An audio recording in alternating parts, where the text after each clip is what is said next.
So, thank you all for joining us, and thank you to my panelists. We have Sarah Hofstetter here, the president of 360i and the longest standing member of the Oreo brand team, from what I understand, 4 years running now. Am I right? We've got Bonin Bough from Mondelez, who oversees the global media for all of their brands and was a big part of this morning's Twitter announcements. If you haven't heard, I'm sure you will hear about those soon. And we've got Albert Chou, the Chief Innovation Officer at Expion, who's here is our social data and real-time data expert. And we're going to be talking today about microcontent and the power of marketing in the moment. This became really an industry-wide conversation when Oreo made a huge splash during the Super Bowl. But obviously, Sarah, as much as we started talking about it then as an industry, this really started a long time before the Super Bowl. Can you kind of fill us in on the process of what led to that point, with how you worked with Bonin and how you got to that point where all of a sudden you're able to, with a single tweet, make such a huge impact? Sure, I'll get it started, but I think a lot of this is a pretty extensive partnership, but I think a little bit of history will be helpful.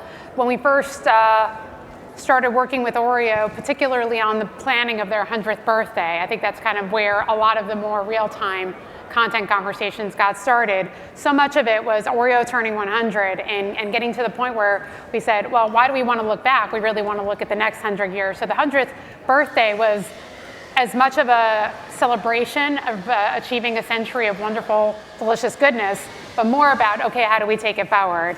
And I remember having a conversation, I think it was like the day after their 100th birthday, they turned 100 March 6th. I was on the phone with you, Bonin, and we had the brand manager on the phone, and it's like, okay, guys, we got to do something now. We got to move. And South by was that weekend. Yep. And we had this conversation. We said, well, what if we could look at the next 100 years through the eyes of Oreo? So this started, you're saying March the year before, so almost a full year before the Super Bowl, you started planning this. And a lot of work even preceding that, helping to understand what did it take to engage fans. But at that point, even at the 100th birthday, there were more than 20 million fans of Oreo just on Facebook alone, not to mention a tremendous amount of online conversation about them. So it's not like the brand was dormant until, right. Oh yes, one moment during the blackout. The brand was quite active and had a lot of passionate fans, but the evolution of, at minimum, daily content and how to look at pop culture through the eyes of Oreo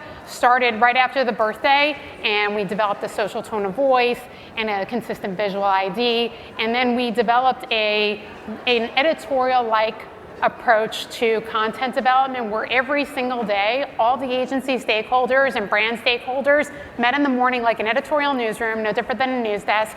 My background is editorial, very much like that, and we planned out exactly what were the day's activities and where could Oreo play a role. And in some cases it's appropriate, and in more cases than you think, it's entirely not appropriate. Sure. So how many agency execs does it take to write a client's tweet then?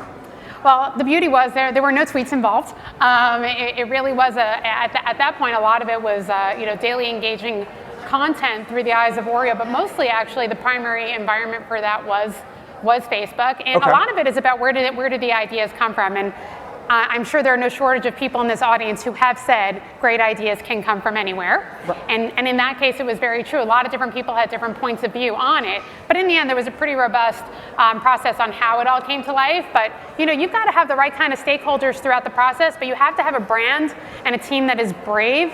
And I would say that the Oreo brand team and the supporting folks working with them were a brave team to be testing that originally over the course of last summer through the Super Bowl and well beyond. But Bonin knows so well the ins and outs of the organization. And when you're working at a company that large, to be able to affect that kind of daily content change, which then leads to real-time content, I think that's where a lot of the challenges come in, because agencies always want to move fast, but right. How do you get a large organization to move fast? So I turn to you, sir. So what are the challenges? How do you get a massive organization to move in real time and react to events in real time? Yeah, of course. First, hello to all of you guys here. I'm so happy you guys came out to hear us talk. And a big congratulations to Internet Week. Like, I've been a part of Internet Week for I guess it's almost like 5 years now, and it just keeps growing and getting better and better, and it's an amazing time to be in New York and to have a chance to hear like the best and brightest, and it might actually be bordering being better than South by. I love hearing that. I might actually throw that out there. Well, I mean, when you have food and technology as the focal point of, I mean, it doesn't get better than those two worlds, right? And Oreos and right. Belvita. No.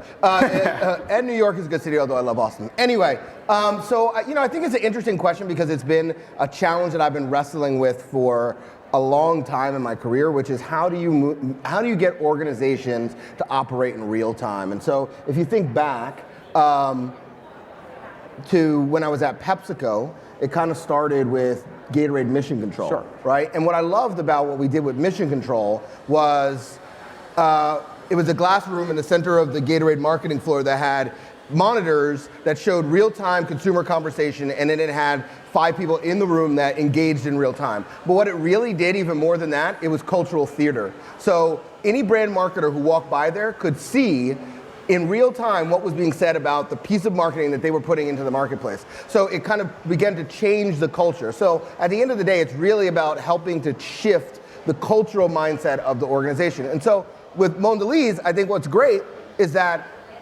they have been embracing this notion of speed. It's interesting because when you talk to our CEO says, don't look at your calendar, look at your watch. When you look at kind of the organization that we are, it's about speed, it's about delivering products that deliver on impulse. And so where are the channels that allow us to deliver that in the most impactful way? And the social channels happen to be that. And then I think, to Sarah's point,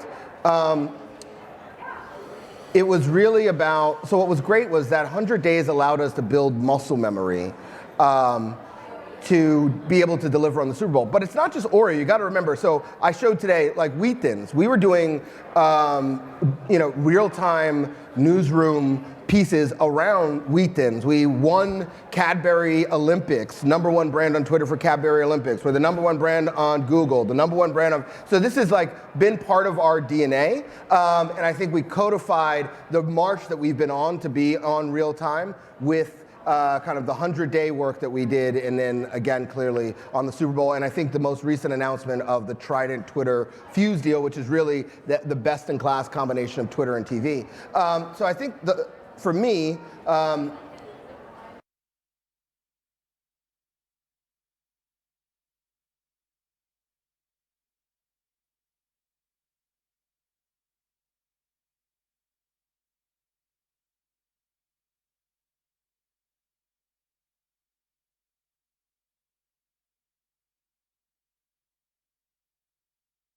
Now he's back on.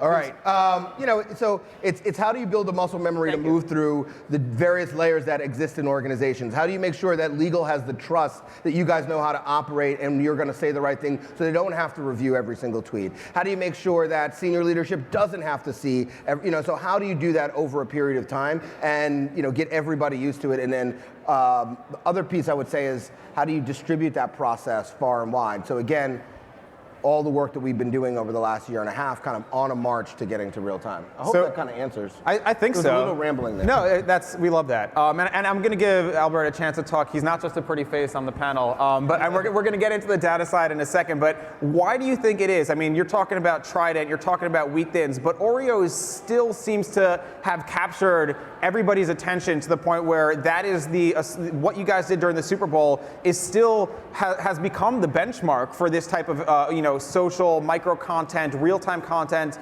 When other brands did this during the Oscars, when we talked about this, if you looked at when 17 other brands created this type of content during the Oscars, if you compare, Gary Vaynerchuk pointed out that if you compared all of their content during the Oscars to what they had created before the Oscars,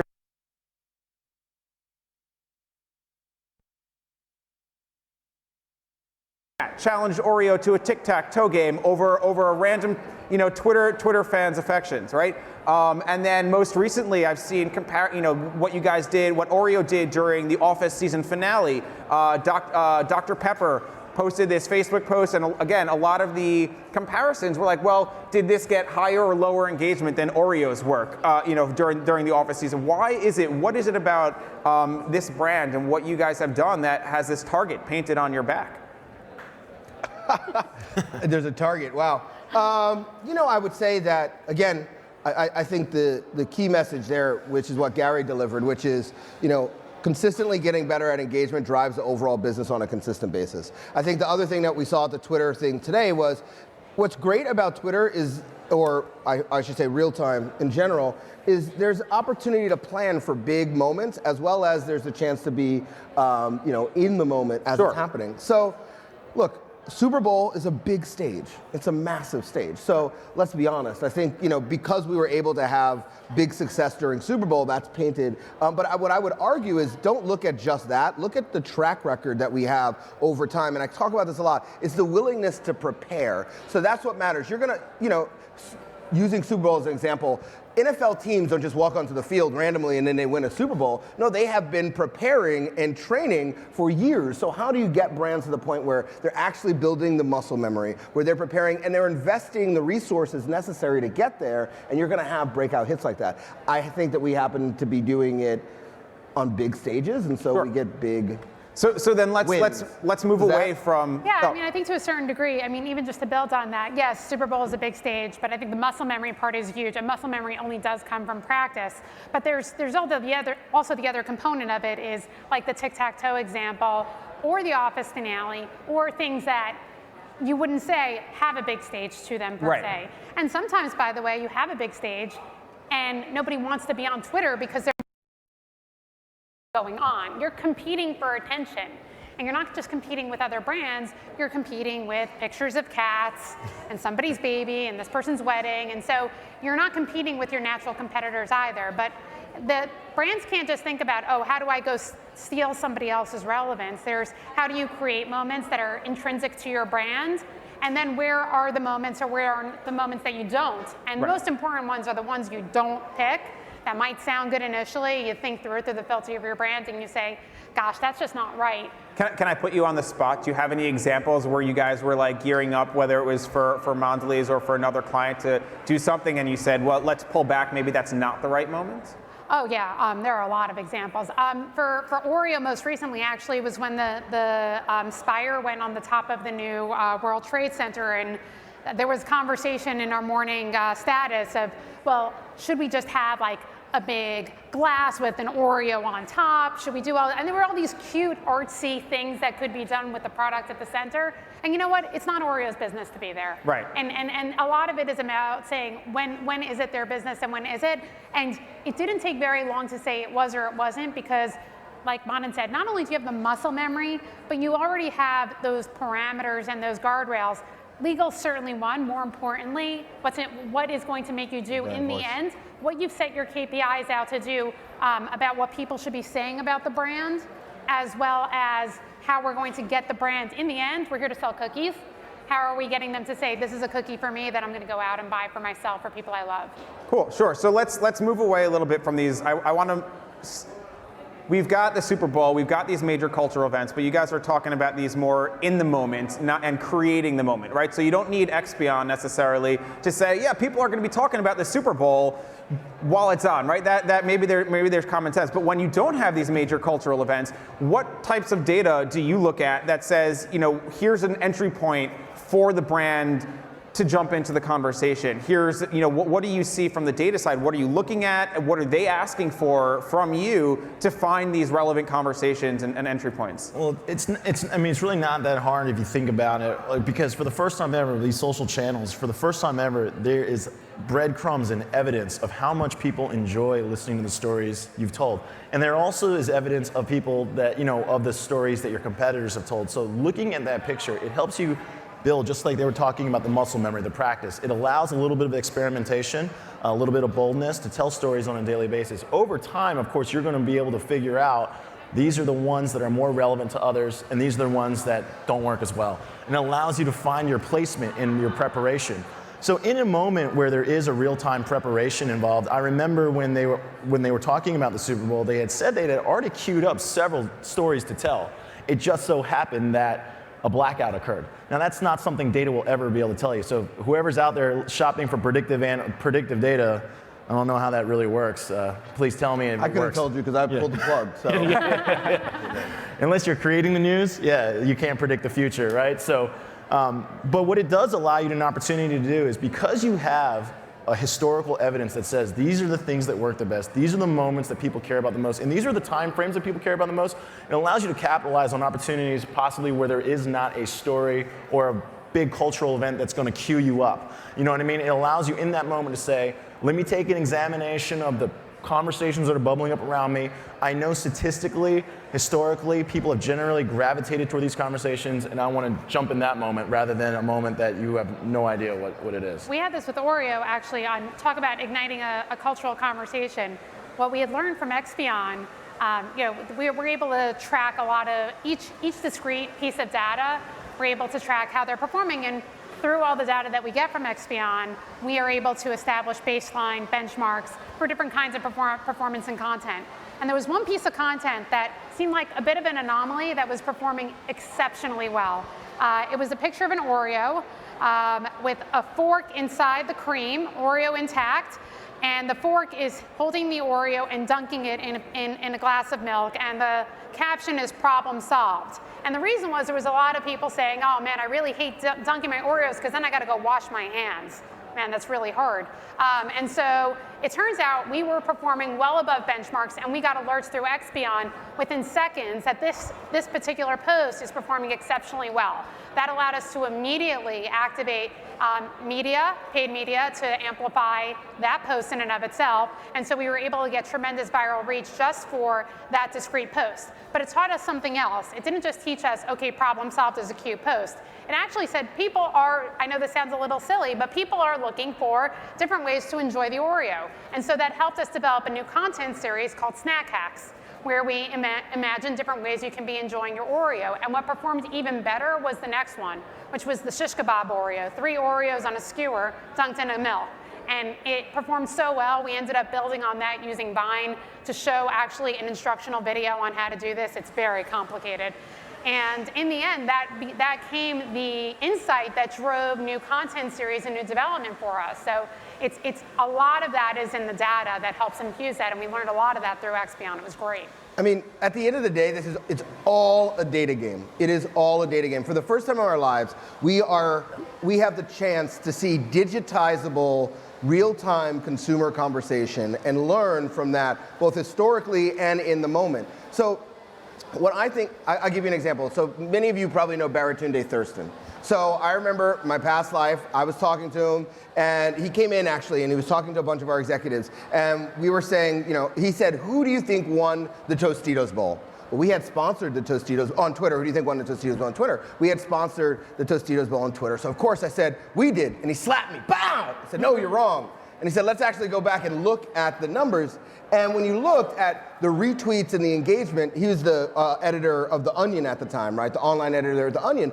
All of their stuff was so bigger than ours. And he said, look, all we did, and this is about a small moment, this is not necessarily the Super Bowl, I mean, it's Tostitos Bowl, but what he said was, all we did was we said, okay, historically, last Tostitos Bowl, what were the moments in time when people talked the most? A turnover, a touchdown, what were the nature of those conversations? And then it was a lot of rivalry. And so then they wrote a bunch of really funny tweets the week before, color-coded them, and they were prepared. Now, a lot of stuff happened in the moment, but I guess the big point there is there's a lot of opportunity to look at data, to have data prepare you for how you can interact in these spaces and what consumers are going to say. The other great thing, we launched Impulse Lab, and so Impulse Lab is how do we take real-time insights and match it to real-time engagement, and how do we do that across a portfolio on a global level? And so it's everything from the Expion being the power engine underneath it, to bluefin data, so how are we tying it to TV, how are we rethinking our TV planning, how are we rethinking our media buying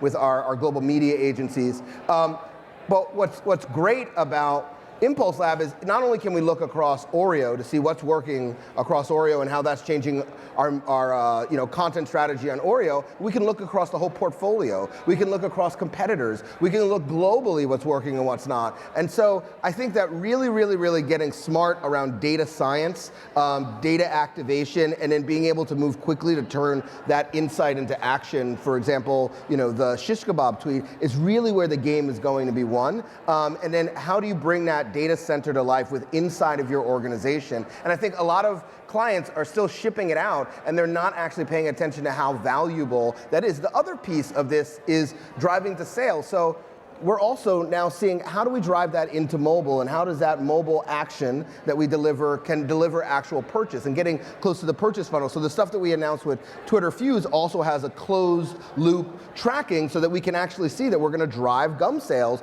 as a result of our interaction in real time on Twitter. So it's a big data game. I want to also piggyback off what they're saying here, in that I don't want everyone also in the room to get scared. You're thinking data, I don't know that much, I'm not a data whiz, and you shouldn't be. There's just a handful of things that you need to know that allow you to get enough data to know that this works or this doesn't work. You need to know the raw numbers meaning like the clear feedback you get. You get clear feedback on Facebook via likes, you get it clearly versus comments, and you get it clearly versus shares and fan posts. Twitter, it's the same thing. Tweets, retweets, and direct at mentions. So really you only need a handful of things. And if you have an ability to take all that information and in real time say, when something works well, to redistribute it among people who know or need to know, then in that moment you've now fed someone, in this moment, this is working, I just processed this idea for you, it's working the best. I'll give an example, and I'm going to use Mondelez for the Trident specifically, in that they have global, so the Trident team is broken into global markets and they all work interconnected.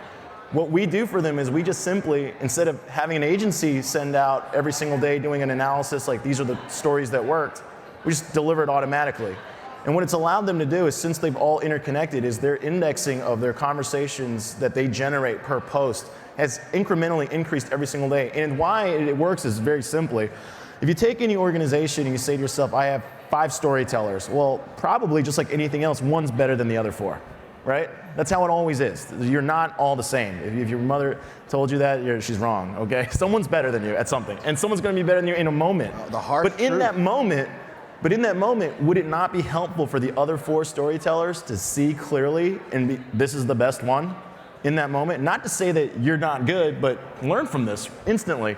And so it's really as simple as that. And if you have a medium that can deliver that, it allows you to build that agility so that you can, and it starts feeling like it's real time, and people want to get in that buzz. Oh, these people are spur of the moment. They're always, real time, but they're not. Like they said, they've practiced. They're getting better. They learn through numbers, and it just makes the consumer feel like it's real time. And I think we're just at the beginning. So the experience you have with a brand on digital is going to be revolutionized. And it's interesting because when you think about something as simple as Huffington Post, there was a great chart that showed the New York Times online readership, and then all of a sudden took a dip and it showed HuffPo, and HuffPo blew through, the online readership. And when you look at what HuffPo did, they said, you know what? We're going to use the inherent native value of internet to go win on news. Search.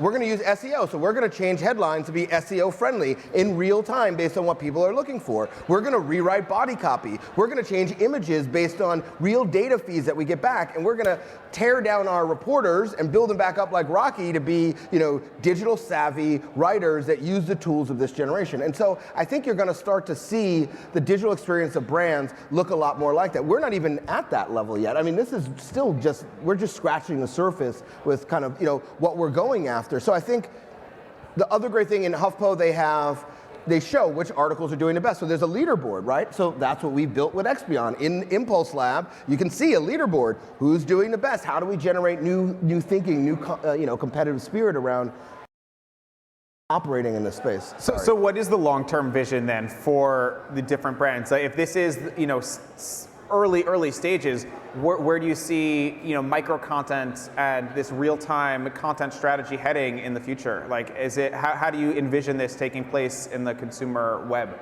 I think it's interesting because my role is all media, right. And so that's kind of what I was brought on, is how do we chart the future of media in a digital age? And so for me, it's real-time communication delivery. So I have a massive delivery channel called television, right?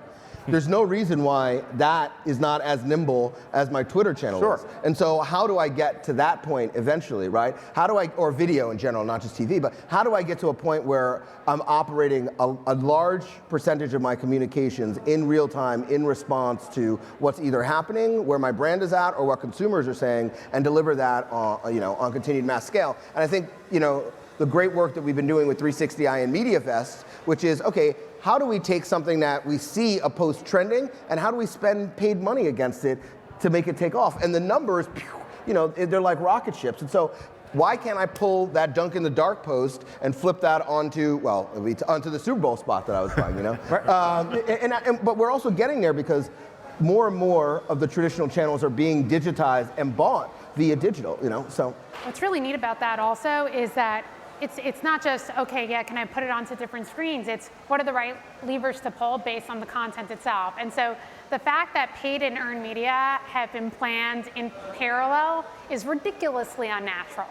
And so if we can start thinking about, how do we start thinking about content, context, experiences holistically, then you get the right kind of answer there. And so what was the best way to get the word out for Dunk in the Dark? There was not an iota of paid media behind it, but there was a hell of a lot of earned media behind it.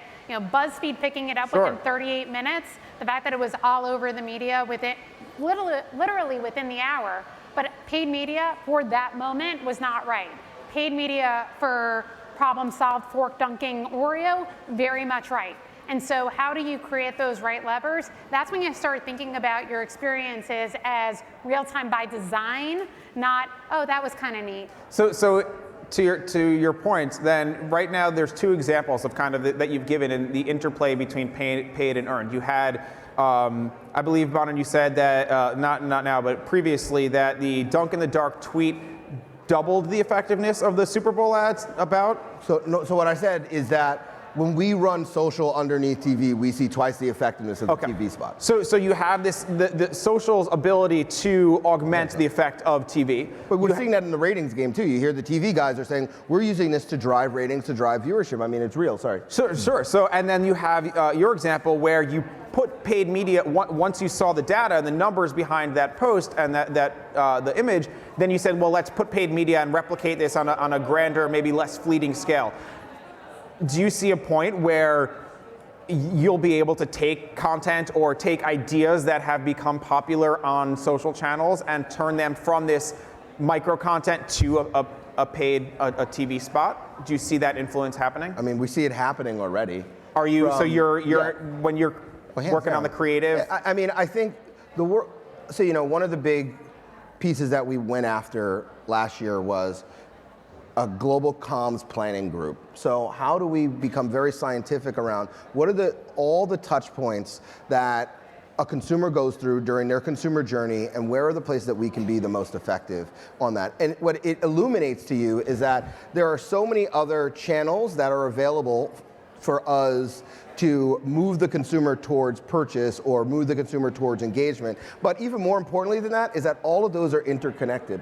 And so what was great about kind of our new measurement platform and our new design, comms design approach is that we can see the interconnectedness and we can dial things up and down. And we can potentially, to your point, be able to shift messaging. And I think Sarah brought up right, is the right messaging might not always work for the same channel. So it's about making sure that that message can sit in context. But yes, the ability to move messaging around multiple channels as they become more culturally relevant or impactful, or as you see its ability to move across the consumer journey. I'll give you a very rudimentary example of how that works. So when you look at like beverage advertisement, right? The beverage advertisement is like fun, it's the best thing ever, all the way up here on Billboard and TV, everybody. But when you get closer to the store, for example, it's like you're thirsty, go, you know.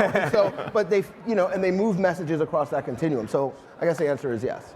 Cool. And how you kind of vary that for an impulse purchase, like gum or or soda at the counter, is very different than, let's say, a considered purchase, like a car or a big screen TV, although those are less considered these days because they're so damn cheap.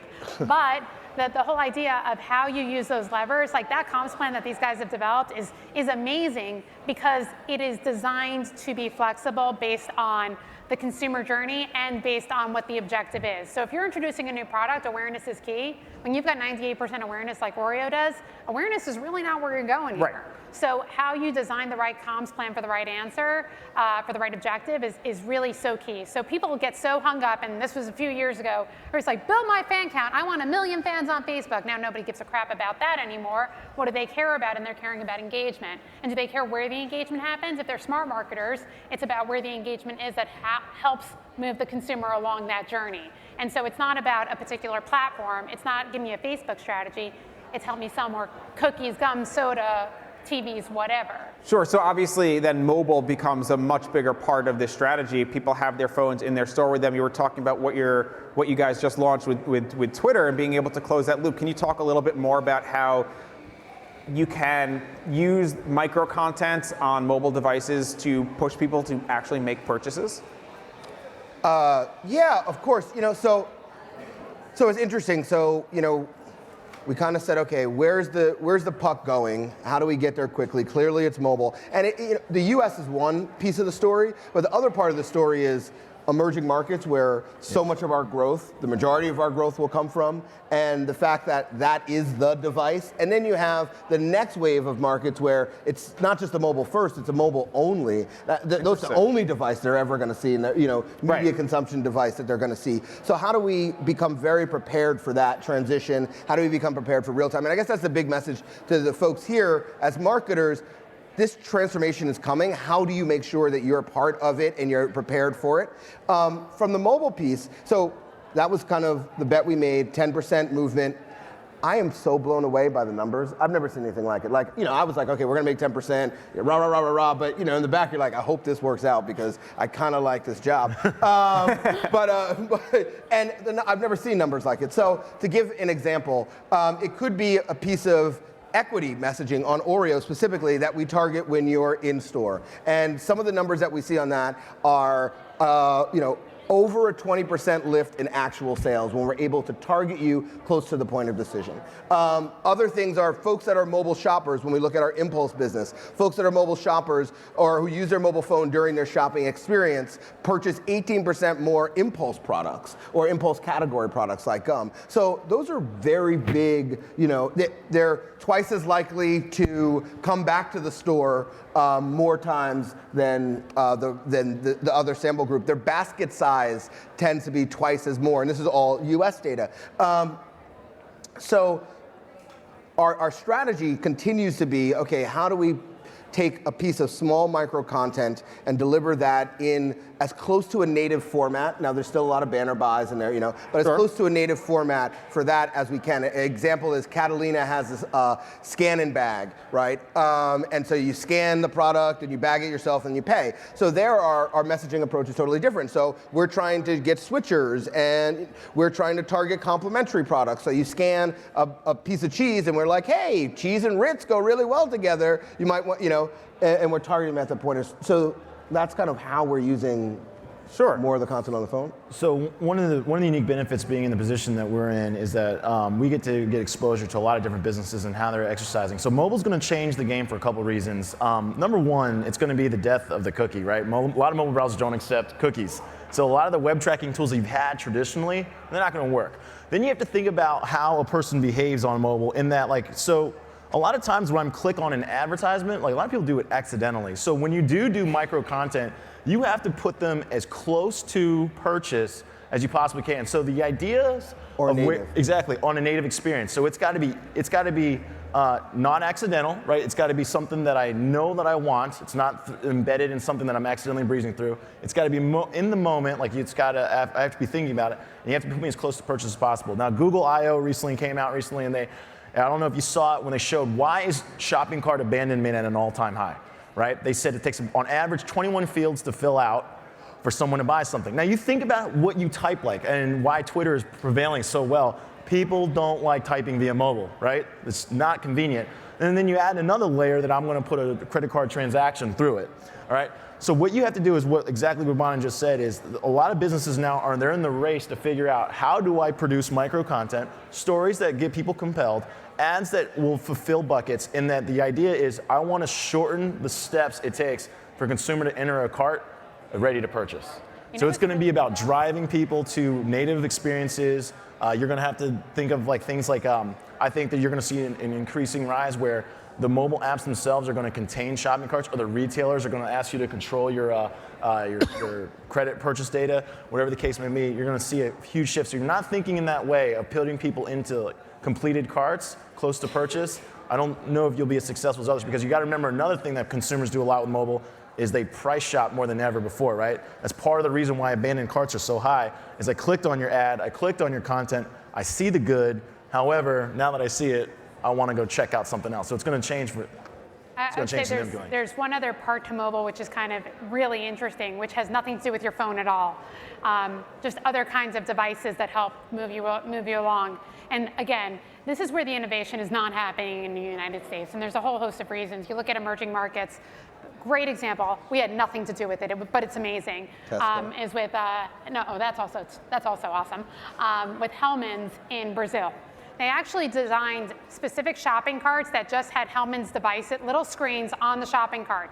And as you walk down the aisles with your shopping cart, you don't realize how versatile mayo is until you walk down with a shopping cart that has Hellmann's on it, because it recognizes through technology what aisles you're in and uses image recognition to see you're in the produce aisle. They're going to serve up a salad dressing recipe right then and there. You move into the noodle aisle, they're going to come up with a pasta recipe right there for you. And so as you go through both the shelf stable as well as the refrigerated section, they are coming up with different recipes that they're serving up to you that can then get sent to your phone right then and there. And your phone has nothing to do with this experience, but it's right there front and center on your dashboard as you're walking through the aisles. They saw a 46% lift in sales in the first 60 days by doing this. No phone, they invest in this actual device, but all of a sudden mayo is now your usual staple and you're buying it for a whole lot more than you were before. And let me tell you, you sell a lot more product when it's an ingredient in a recipe than when it's spread on top of your bread. So this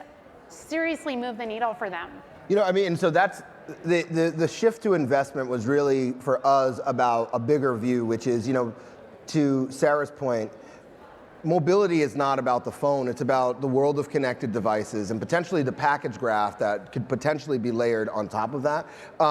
And there's a great study from Bain that says all connected devices, all CPG packaged goods, the products they sell will be connected to the internet by 2020. So if you think about the sheer volume of products that we sell, that might make us the largest technology companies in the world.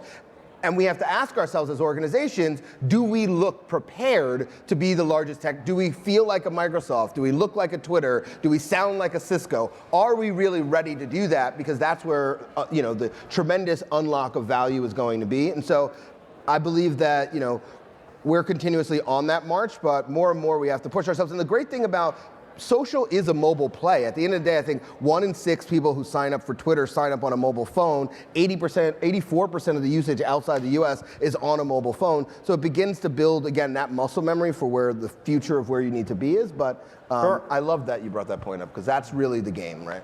And there's so much opportunity, especially when you think about the ubiquity of the products that you sell. Yeah. And the ubiquity of its availability in different markets and what it can do. And the fact that I love that idea about being a technology company and what it can do for you, and the way that the company invests and the way that they think about the culture of the employees and how the employees themselves are saying, I want to be doing this. It used to be just thinking about product innovation from how do we make this cookie different, better, more awesome, but it's beyond that. It's the packaging, it's technology, it's consumption, it's amazing. I love Twitter, but we have billions of monthly active unique users that are buying our products. I think we've got a couple minutes left. Can we turn it over to the audience? Anybody have any questions? I'm sure there's a lot more we could talk about, but we've got one over there. We filled it up pretty good. Shout it out. Hi guys, you guys kind of talked about the journey from going to, using this micro content to actually purchasing a product. And I was wondering if you could talk about where you felt that would be most helpful. Do you think it would be, this micro content is more helpful to people who are just going from not purchasing the product to getting them to try the product? Or do you think it's more helpful for, once again, engaging consumers and making them buy more? I'll start. I think a lot of it is about the message, less so than it is about the medium. And so what you're trying to do in that moment is really kind of critical. So if you've got a new product on the market, you're going to use your micro content in a certain way. And because it's a new product, you might need to use more paid media to get people to know who you are. So really easy for Oreo, not so easy for a startup. And so how you use that along the purchase funnel is different. What Hellmann's did is served up real-time micro content, very much designed to get you to convert right there at point of sale. very different than, let's say, a Dunk in the Dark. Yeah. And again, I would say that would be my answer. But I would also just say that I don't just think micro-content is about just driving the purchase. So I think there's brand equity building and emotional resonance and connection and awareness potential across that as well. So. Sure. We have time for one more, maybe? 20 seconds? Talk fast. Really quickly, anybody else? All right, I think, we've got one. Last question. Hi, I just wanted to know, you've been obviously talking mainly about fast-moving goods. Do you think this kind of real-time marketing has application for something more like luxury brands, this kind of industry? Burberry. Yeah. Yeah, I definitely think. I think Burberry's done a spectacular job. And what I love about what they say is that they see Facebook as the cover of Vogue every, 4 or 5 times a day, that they have to deliver content that's as compelling as if they were on the cover of Vogue. And so, yeah, I definitely think that luxury brands, yes, hands down. I have a good example. We work with a lot of automotives, and Ferrari is one of the more interesting. Well, the Ferrari is not a client, but they're one of the more interesting products. They're clearly a luxury product, but they have one of the most engaging pages because they have continuously brought the idealism, the dream of Ferrari. Now, Ferrari makes a good deal of money selling licensed goods, right? So while the car might be the luxury ultimate good, there are people that want to live the Ferrari life. And so you're talking about giving them those compelling stories and giving them that escape from reality. Like, this is what it's like to be a Ferrari owner. And they have a huge loyalist following that, engage with their content, want to see the stories that they tell, want to see the new products. These are customers that will never purchase, but what it does do is it keeps the level of interest, the affinity, because Ferrari obviously is competing in a very small circle, right? Lamborghini's probably their primary competitor.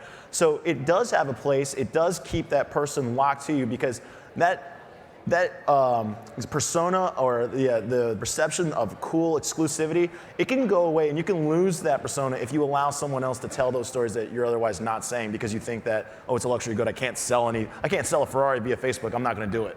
Sure.